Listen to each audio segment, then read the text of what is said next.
डनकाशी news channel, सच है तो बोलेगा।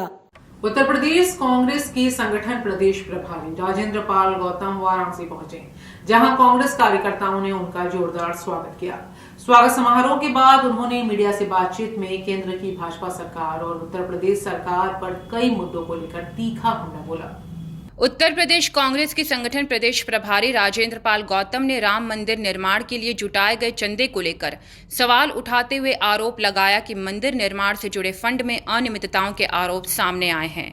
उन्होंने कहा कि यदि मंदिर निर्माण से जुड़े सभी महत्वपूर्ण फैसले केंद्र सरकार के नेतृत्व में हुए हैं तो चंदे में कथित गड़बड़ी की जवाबदेही भी तय होनी चाहिए। उन्होंने उत्तर प्रदेश में सरकारी स्कूलों के विलय की प्रक्रिया की भी आलोचना करते हुए कहा कि इससे शिक्षा व्यवस्था प्रभावित हो रही है। साथ ही उन्होंने आरोप लगाया कि भाजपा सरकार संविधान, कानून और न्यायपालिका की भावना के अनुरूप काम नहीं कर रही है। कांग्रेस नेता ने कहा कि भाजपा लोगों की आस्था और भावनाओं का राजनीतिक इस्तेमाल करती है। उन्होंने आरोप लगाया कि भाजपा केवल चंदे तक ही सीमित नहीं है, बल्कि अन्य राजनीतिक दलों के जनप्रतिनिधियों को भी अपने साथ जोड़ने का प्रयास करती है। राजेंद्र पाल गौतम ने कहा कि कांग्रेस नेता राहुल गांधी संसद के भीतर और बाहर युवाओं, छात्रों, महिलाओं, दलितों, पिछड़ों और आर्थिक रूप से कमजोर वर्गों की आवाज उठा रहे हैं। उन्होंने दावा किया कि कांग्रेस देश के संविधान और लोकतंत्र की रक्षा की लड़ाई लड़ रही है। प्रतियोगी परीक्षाओं का मुद्दा उठाते हुए उन्होंने आरोप लगाया कि यूपीएससी, एसएससी, आरआरबी सहित विभिन्न भर्ती परीक्षाओं की प्रक्रिया युवाओं पर आर्थिक बोझ डाल रही है। उन्होंने यह भी कहा कि हाल के वर्षों में कई भर्ती परीक्षाओं के प्रश्न पत्र लीक होने की घटनाएं सामने आई हैं, जिससे युवाओं का भविष्य प्रभावित हुआ है। राजेंद्र पाल गौतम ने कहा कि कांग्रेस शिक्षा को सुलभ, रोजगार के अवसर बढ़ाने और पारदर्शी भर्ती प्रक्रिया सुनिश्चित करने के पक्ष में है। उन्होंने दावा किया कि वर्ष 2027 के उत्तर प्रदेश विधानसभा चुनाव में कांग्रेस भाजपा को सत्ता से बाहर करने के लिए संघर्ष करेगी। साथ ही उन्होंने विश्वास जताया कि भविष्य में राहुल गांधी के नेतृत्व में कांग्रेस देश में सरकार बनाएगी। कर दिया, एजुकेशन सिस्टम को बर्बाद कर दिया, अनएम्प्लॉयमेंट बढ़ता जा रहा है, महंगाई बढ़ती जा रही है और ऊपर से भारतीय जनता पार्टी के नेतृत्व में जो ट्रस्ट बना, उस ट्रस्ट ने जिस तरह लोगों की आस्था का कत्ल किया।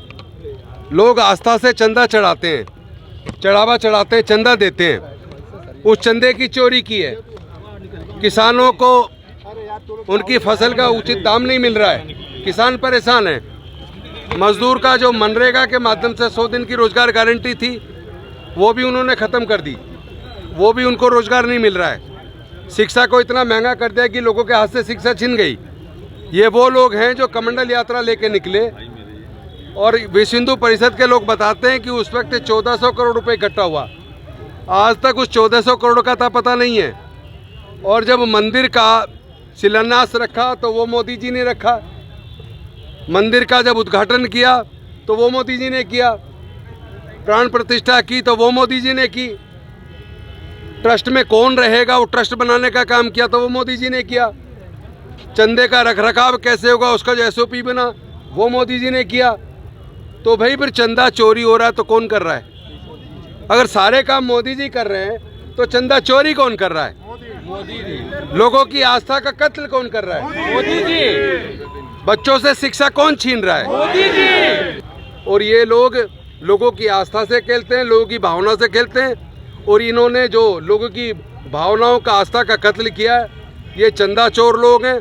और ये केवल चंदा ही नहीं चुराते, ये केवल चढ़ावा ही नहीं चुराते, बल्कि ये दूसरी पार्टियों के विधायक भी चुराते हैं, सांसद भी चुराते हैं, पूरी की पूरी पार्टी चुरा लेते हैं।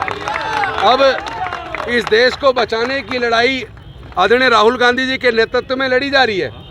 हमारे नेता न्यायोदय राहुल गांधी जी संसद के अंदर भी, संसद के बाहर भी इस देश के युवाओं की, इस देश के छात्रों की, इस देश की महिलाओं की, दलितों की, पिछड़ों की, ईडब्ल्यूएस की, इस पूरे देश के लोगों की आवाज बनके राहुल गांधी इस लड़ाई को लड़ रहे हैं। पूर्वांचल की खबरों से जुड़े रहने के लिए आज ही सब्सक्राइब करें हमारा YouTube चैनल डनकाशी और हाँ, लेटेस्ट अपडेट्स के लिए बेल आइकन को प्रेस करना ना भूलें।